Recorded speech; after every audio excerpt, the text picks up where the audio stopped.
আমাদের ফোনে যে সকল অ্যাপসগুলো আছে আমরা সেগুলো ইউজ করতে করতে অ্যাপসের একটা ক্যাশ মেমোরি অর্থাৎ আবর্জনা জমা হয়, যে কারণে আমাদের অ্যাপসটি স্লো হয় এবং অ্যাপসের কারণে আমাদের ফোনও স্লো হয়ে যায়।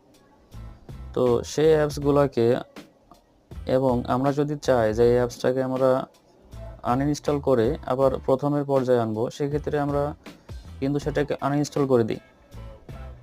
তো এই ভিডিওতে আমরা বুঝতে পারবো যে আনইনস্টল না করে কিভাবে অ্যাপসটিকে প্রথম পর্যায়ে আনা যায়।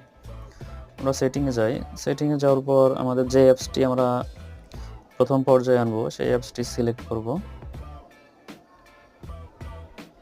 সেই অ্যাপসটি থেকে আমরা আমাদের ক্যাশ মেমোরি ডিলিট করতে পারবো, যে কারণে আমাদের অ্যাপসটি অনেক ফাস্ট রান হয়। আমি এখান থেকে চাচ্ছি অ্যান্ড্রয়েড ইউটিউব স্টুডিওটাকে ডিফল্ট মোডে আনবো। সেই ক্ষেত্রে আমার এখানে স্টোরেজে যাব। স্টোরেজ থেকে দেখাচ্ছে অ্যাপ সাইজ হচ্ছে 27 মেগাবাইট এবং ইউজার ডাটা অর্থাৎ আমি যে ডাটাগুলো ইউজ করি সেগুলো হচ্ছে 198 কিলোবাইট।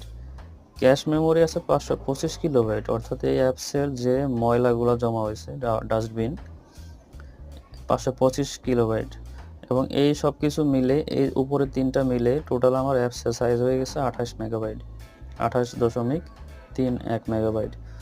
তো আমি এখন যদি ক্লিয়ার ক্যাশ দিই তাহলে আমার ডিফল্ট যে অ্যাপসের সাইজ ওটাই থাকবে এবং যে ময়লাটা ছিল এটা এখন নাই, শুধু আমার ডাটাটা আছে। এখন আমি ক্লিয়ার ডাটা দিলে